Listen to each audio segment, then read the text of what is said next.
या मालिकेच्या आजच्या भागात आपण पाहणार आहोत आदित्य पारूचीच वाट पाहत असतो आणि मग पारू जेवणाचं ताट घेऊन त्याच्या खोलीत येते. आदित्य तर खूपच खुश होतो. पारू मात्र म्हणत असते की आदित्य सर, मगाशी तर तुम्हीच सगळ्यांना सांगितलंत ना की तुम्हाला भूक नाही आहे, तुम्ही ऑफिसमध्ये जाऊन नाश्ता केलात, मग आता कशी काय भूक लागली बरं तुम्हाला? खोटं बोललात ना तुम्ही माझ्याशी? आणि ते ऐकून आदित्य म्हणतो, मग मी काय बाहेर सगळ्यांसमोर एकटा जेवण करणार होतो का? तुला आपल्या घरची प्रथा माहीत नाही का? आजच्या अक्षय तृतीयेच्या दिवशी नवरा बायकोने एकाच ताटामध्ये जेवायचं असतं.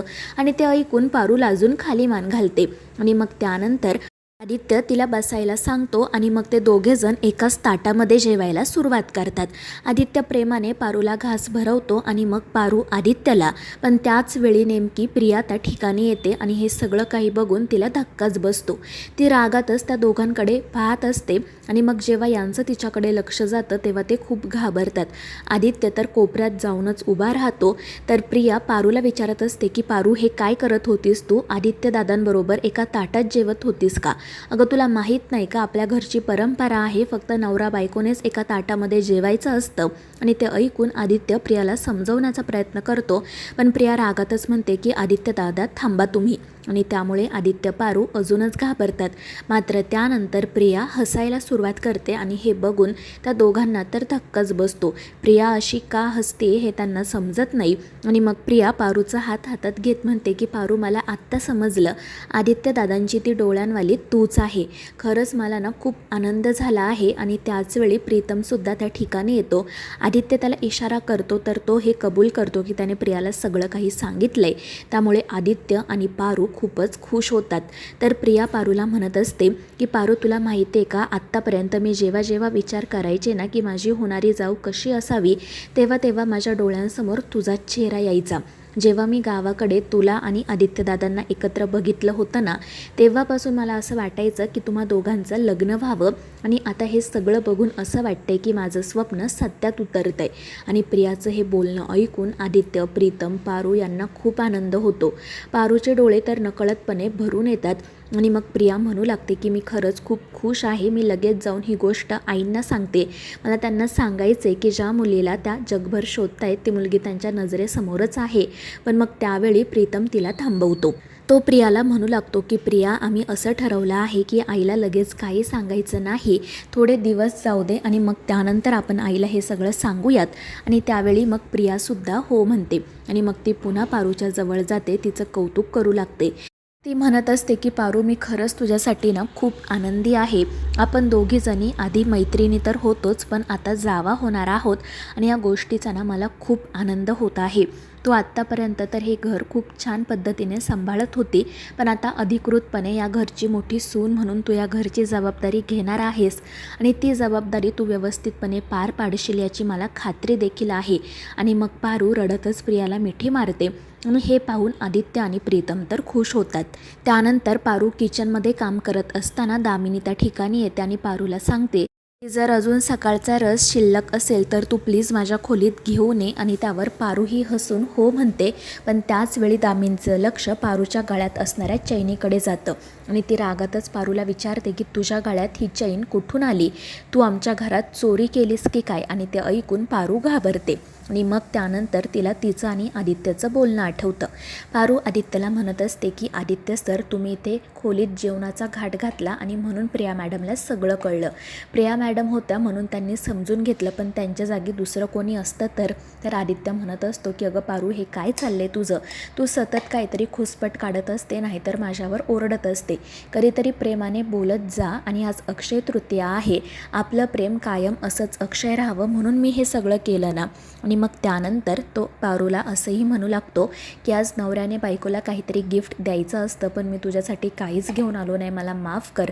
तर पारू म्हणत असते की आदित्य सर, त्याची काही गरज नाही आहे, तुम्ही मला किती सुंदर कानातले गिफ्ट म्हणून दिलेत.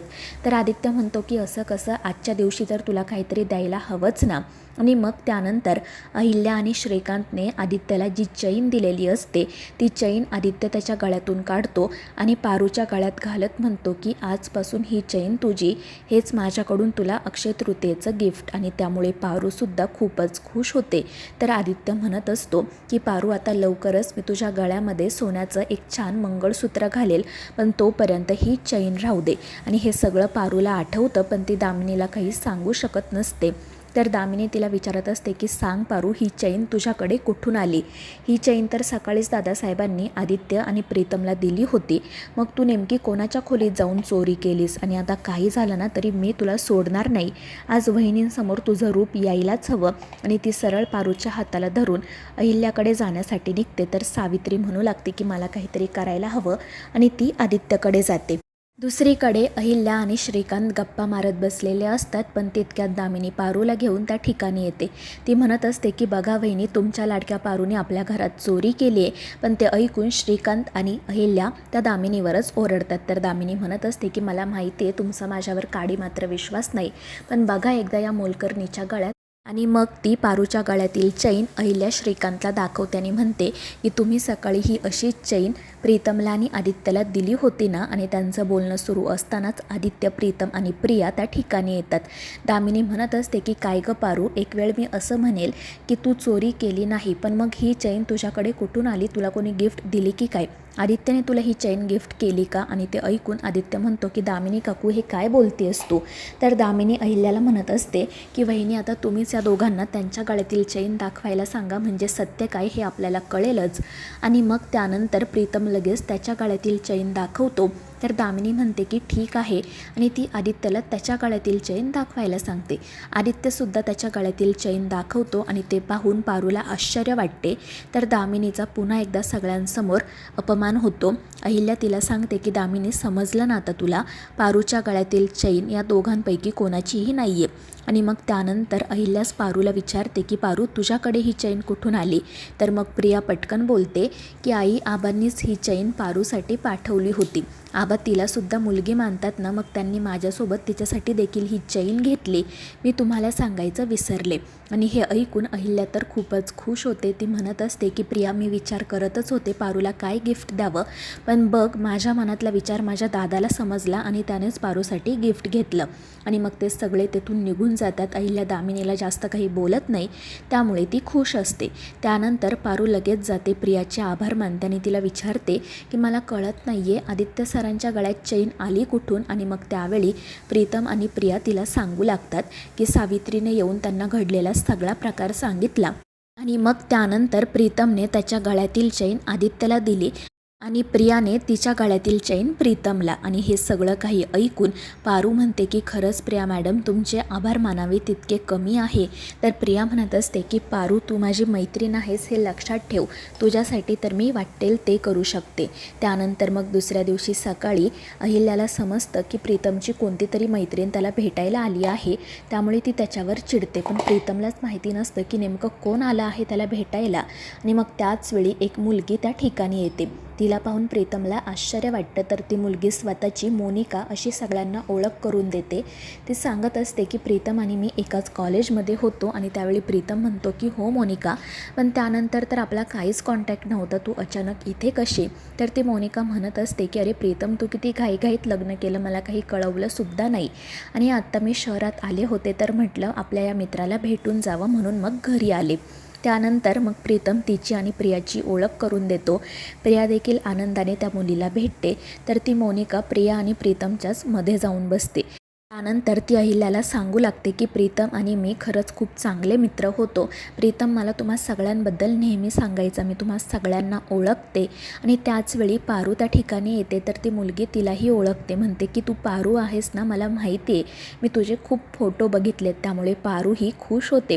पण दामिनी म्हणत असते की काय गं मोनिका, तुला तर सगळंच माहिती आहे, म्हणजे तू प्रीतमची खूपच जवळची मैत्रीण होती वाटतं. आणि त्यावर प्रीतम नाही म्हणतो, पण ती मोनिका हो म्हणते. तर मित्रांनो, या मालिकेच्या पुढील भागांमध्ये आपण पाहणार आहोत अहिल्याकडे काही पाहुणे आलेले असतात आणि जेव्हा पारू त्यांच्या समोर येते तेव्हा ते तिला किर्लोस्कर कंपनीचे ब्रँड ॲम्बॅसिडर म्हणून इंग्लिशमधून अनेक प्रश्न विचारू लागतात. पण पारूला काही समजत नाही आणि काही बोलताही येत नाही आणि याच गोष्टीवरून दामिनी तिचा अपमान करत असते. तेव्हा आदित्य सगळं ऐकतो. तर मित्रांनो, या मालिकेच्या पुढील भागांच्या अपडेट्ससाठी आपल्या चॅनेलला सबस्क्राईब करा.